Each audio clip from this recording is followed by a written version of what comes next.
আজ আবার একটা ভিডিও নিয়ে হাজির। আর আজকে ভিডিও করছি এমন একটা সময় যখন ইস্ট বেঙ্গলের ম্যাচ রয়েছে রবিবার, সুপার সানডে ইস্ট বেঙ্গলের কাছে এফসি গোয়ার বিরুদ্ধে নামতে চলেছে ইস্ট বেঙ্গল। এবং এই ম্যাচটা অত্যন্ত গুরুত্বপূর্ণ, ইস্ট বেঙ্গলকে জিততে হবে। একের পর এক টিম তারা কিন্তু ড্র করছে, ফলত ইস্ট বেঙ্গলের সামনে সুযোগ চলে এসেছে, তা নিয়ে কথা বলবো। পাশাপাশি চ্যাম্পিয়ন্স লিগের টিম, চ্যাম্পিয়ন্স ট্রফির টিম ঘোষণা হয়ে গিয়েছে, ক্রিকেটের চ্যাম্পিয়ন্স ট্রফির টিম ঘোষণা হয়ে গিয়েছে, সেটা নিয়েও আপনাদের সাথে আলোচনা করব। এরই পাশাপাশি শুরুতে আজকে যেটা বলবো সেটা হচ্ছে, তো তার আগে বলে দিই, যারা চ্যানেলটি দেখছেন, এই মুহূর্তে ভিডিওটি দেখছেন, অতি অবশ্যই ভিডিওটি ভালো লাগলে লাইক কমেন্ট শেয়ার করবেন, চ্যানেলে নতুন হলে সাবস্ক্রাইব করে নেবেন। গতকাল মোহনবাগান জামশেদপুরের যে ম্যাচ, সেই ম্যাচে আমি কিন্তু স্টিফেন ইজের গোলটা এখনও চোখের সামনে ভাসছে। কি অসাধারণ একটা গোল! একজন ডিফেন্সিভ প্লেয়ার নিজেদের অর্ধ থেকে বল ধরে দৌড়তে দৌড়তে যে গোলটা করে এলেন, বিশ্বমানের গোলটা যেটা করলেন, সেটা এখনও চোখে লেগে রয়েছে। এবং মোহনবাগানের এই ম্যাচটা হারারই সমান, ড্র হয়েছে 1-1 গোলে জামশেদপুরের মাটিতে। খালিদ জামিলের ছেলেরা মোহনবাগানকে রুখে দিয়েছে। লিগটা কিন্তু জমে যাবে যদি জামশেদপুর এফসি তাদের পরের ম্যাচটা জিতে যায়, তাহলে কিন্তু মোহনবাগানের সঙ্গে তাদের পয়েন্ট ফারাকটা অনেকটা কমে আসবে। যদিও তারা এই মুহূর্তে মোহনবাগানের থেকে একটা ম্যাচ কম খেলে মোহনবাগানের ঠিক নিচেই রয়েছে, যদিও এই মুহূর্তে পয়েন্টের ফারাকটা অনেকটা, কিন্তু যদি পরের ম্যাচটা জামশেদপুর জিতে যায় তাহলে কিন্তু লিগটা জমে যাবে। তো এই জায়গায় দাঁড়িয়ে ইস্টবেঙ্গলের সামনে 9টা ম্যাচ রয়েছে, এই 9টা ম্যাচে ইস্টবেঙ্গলকে জিততে হবে। কিন্তু জেতার জন্য যে সমস্ত প্লেয়ার দরকার ছিল ইস্টবেঙ্গলের কোচের হাতে, সেই ভালো মানের প্লেয়ার এই মুহূর্তে নেই। ফলে তো রিজার্ভ প্লেয়ারদের উপরে কিন্তু ভরসা রাখতে হচ্ছে। প্রথম একাদশে 7 থেকে 8 জন প্লেয়ারই নেই এই মুহূর্তে দাঁড়িয়ে। তো অস্কার বুজো কে আছেন কে নেই এসব নিয়ে তিনি ভাবতে নারাজ। তিনি কিন্তু ম্যাচটা জেতার জন্য ঝাঁপাবে।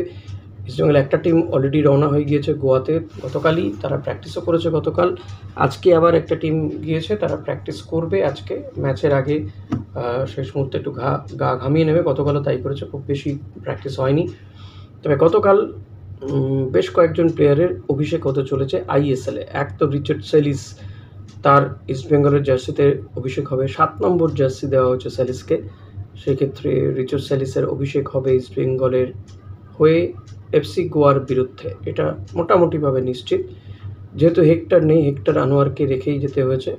হেক্টর ছাড়া বাকি আমার মনে হয় 3 জন, এবং ক্লিটন সিলভারও পিঠে চোট রয়েছে, তো তাকেও হয়তো মাঠে নামানো হবে না, হলেও বেশিক্ষণ তাকে খেলানো হবে না। 3 থেকে 4 জন বিদেশি নিয়েই খেলতে হবে ইস্টবেঙ্গলকে।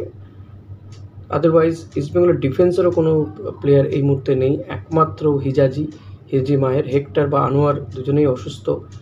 তো হিজাজির সঙ্গে হয়তো লালচুং নুঙ্গাকে খেলানো হতে পারে, বা সন্তোষ ট্রফির বাংলা টিমের যে ক্যাপ্টেন ছিল, এক্ষেত্রে আমি চাকু মান্ডির কথাই বলছি, চাকু মান্ডিকে খেলানো হতে পারে।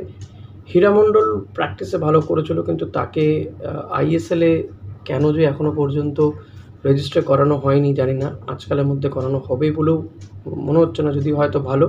কিন্তু তাকে কিন্তু নিয়ে যাওয়া হয়েছে গোয়াতে, দেখছিলাম প্লেনের একটি ছবি, বা তাকে যে ইতিমধ্যে তারা তো গোয়ায় পৌঁছে গেছে, গোয়া বিমানবন্দরের ছবি।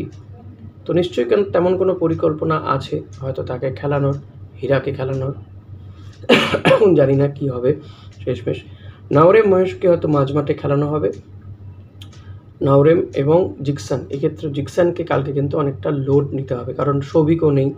সেই জায়গায় দাঁড়িয়ে এক চাকুমান্ডি, তার অভিষেক হতে পারে। মনোতোষ চাকলাদার, তাকেও খেলানো হতে পারে। রিজার্ভ টিমের প্লেয়ারদের কয়েকজনকে কিন্তু কালকে দেখা হবে, এমনটা কিন্তু মনে করা হচ্ছে।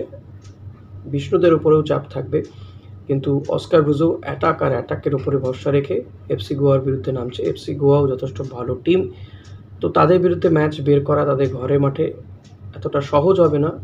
এবং একে তো ইস্টবেঙ্গলের চোট আঘাতের সমস্যা, কার্ড সমস্যা, নানান সমস্যাতে জর্জরিত।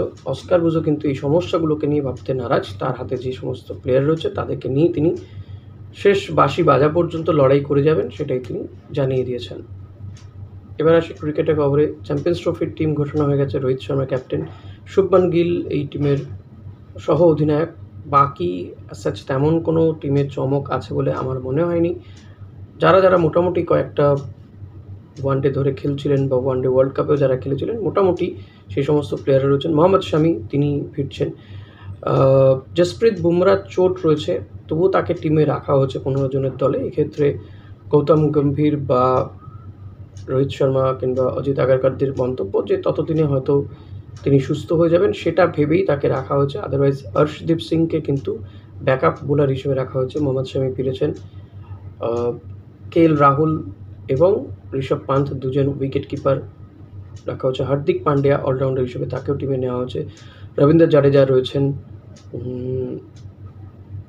অ্যাজ সাচ আমার এই টিমটা দেখে বিরাট কিছু চমক মনে হয়নি। অনেক প্লেয়ারকে নিতে পারতেন হয়তো ক্রিকেট মানে নির্বাচকরা, তাদেরকে দেখে নিতে পারতেন। তো জানি না কেন, মোটামুটি যা গত কয়েকটা ম্যাচ ধরে, গত কয়েকটা ওয়ানডে ধরে যারা খেলছিলেন, মূলত সেই এক্সপেক্টেড টিমই রেখেছেন নির্বাচকরা। এখন দেখা যাক চ্যাম্পিয়ন্স ট্রফিতে, যদিও ভারত পাকিস্তানের মাটিতে খেলবে না, ভারতের সমস্ত ম্যাচই হবে দুবাইতে। এখন এই ম্যাচগুলোতে কেমন খেলে, কারণ সাম্প্রতিককালে অস্ট্রেলিয়ার বিরুদ্ধে যে পারফরমেন্স তাদের, অস্ট্রেলিয়ার বিরুদ্ধে টেস্টে কিংবা ঘরের মাঠে নিউজিল্যান্ডের বিরুদ্ধে যে টেস্টে, ফলত অনেকেই বিরাট কোহলি, রোহিত শর্মাদের পারফরমেন্স নিয়ে প্রশ্ন তুলেছেন। তাদেরকে রঞ্জি খেলার কথা বলা হয়েছে, তাদের বিরুদ্ধে একাধিক নিষেধাজ্ঞা জারি করা হয়েছে যে ট্যুরগুলোর ক্ষেত্রে। তো সমস্ত কিছু তাদের পারফরমেন্সে কোনো এফেক্ট পড়ে কিনা সেদিকে নজর থাকবে। তো ইস্টবেঙ্গলের ম্যাচের জন্য অতি অবশ্যই বলবো, কালকের এই ম্যাচটার স্কোর লাইন প্রেডিক্ট করবেন অতি অবশ্যই। কী হতে পারে স্কোর লাইন ইস্টবেঙ্গল এবং এফসি গোয়ার মধ্যে যে ম্যাচ, আপনাদের কী মনে হচ্ছে? এবং অতি অবশ্যই বলবো যে প্রে করুন কালকে যেন ইস্টবেঙ্গল জিতে যায়, যারা ইস্টবেঙ্গল সমর্থক রয়েছেন।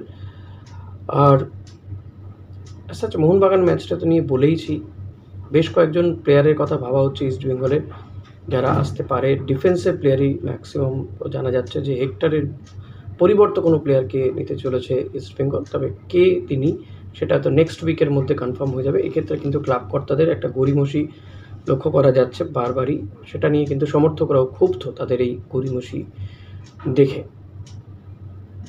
তো দেখা যাক, তাদের উপরে ডিপেন্ড করতে হবে। এখন ইস্টবেঙ্গলের সামনে সুযোগ আছে সুপার সিক্সে যাওয়ার, কিন্তু তারা এই সুযোগকে কতটা কাজে লাগাতে পারেন পরের ম্যাচগুলোর উপরে ডিপেন্ড করছে। তাদের প্রত্যেকটা ম্যাচই ফাইনাল ম্যাচ, তারপর আবার একের পর এক প্লেয়ারের চোট আঘাত, জানি না শেষ ম্যাচ কী হবে। তো আমরা প্রে করতে পারি, এর বেশি কিছু নয়। দেখা যাক কী হয়। স্কোর লাইন প্রেডিক্ট করতে ভুলবেন না। চ্যানেলে নতুন হলে সাবস্ক্রাইব করবেন, ভিডিওটি ভালো লাগলে লাইক কমেন্ট শেয়ার করবেন। Thank you.